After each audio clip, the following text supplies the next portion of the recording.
diine ak bu munti doon dafa ne dem leen ngeen fàggu ji alal.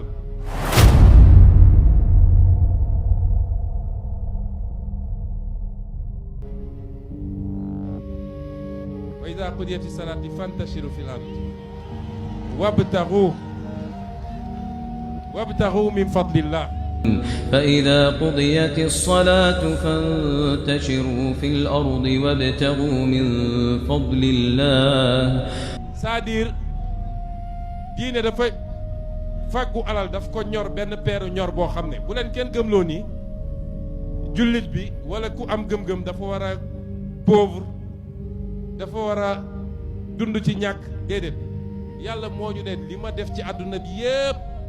pour yéen la. هو الذي خلق لكم ما في الأرض جميعا ثم استوى إلى السماء. dem leen ngeen fàggu ko bu ngeen jullee ba sëlmal sax bu leen fa yend yor seen kuris yi rek dugg leen ci dëkk bi dugg leen ci àll bi dem fàggu ji alal kon fàggu alal lu dagan la. adduna bi suñu borom bëggul mu ràpp dañ ko war a dundal ngir na ma alaxira loo tax yonent bi sallallahu alayhi wa sallam ne laysa minna man taraka dunyaahu li axiratihi kii wàcc addunaam ngir alaxira bokkul ci noonu. l'islam kon ci yoon teqalewul diggante julli ak bay wala tabax li maçon wala li fastali wala yeneen yooyu liggéey yëpp wala fàggu ak dund loolu lépp lu ci nekk bu ko borom sellalee defar ko def bu rafet moo ko doon julleeyam ñu jaamu yàlla la wax nañ ko fi démb. bu ñu gëmloo ni boo buggee nekk jullit bu baax da ngaa war a pauvre di sol yére yu bon kese loolu islam waxu ko yàlla waxu ko yonent bi jàngalewu ko bëri na jaamu yàlla yoo xam ne ku amul dara sa poos doo ko def waaw ku amul 4 millions wala 5 millions sa poos mën nga aji màkka te du jaamu yàlla yu gën a mag la ku omlewul ba denc di nga génne asaka kon yooyu rek wane na ni jullit dafa war a ut. tey jaamu yàlla yu bëree bëri itam daa mel ni dafa lëkkaloo ak alal ku bëgg a tabax jumaa ku bëgg a tabax daara ku bëgg a dimbale miskin lu bëree bëri ci li ñuy defal lislaam dafay laaj ñu am luñ ko def koom muñ ko defee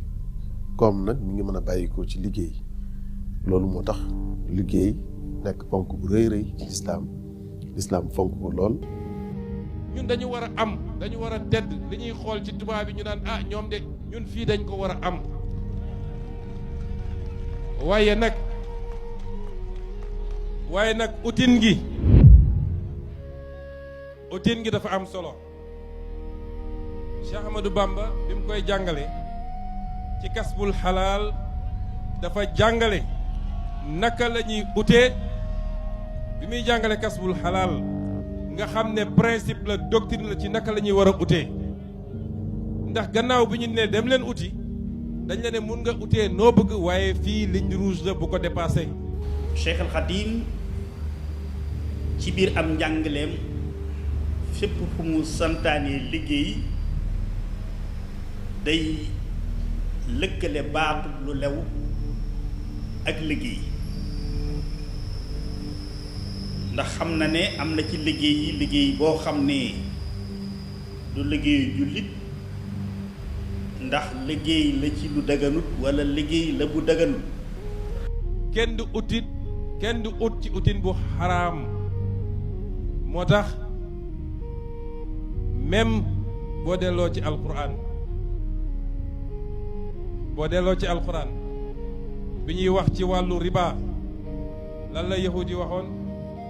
ذلك بأنهم قالوا إنما البيع مثل الربا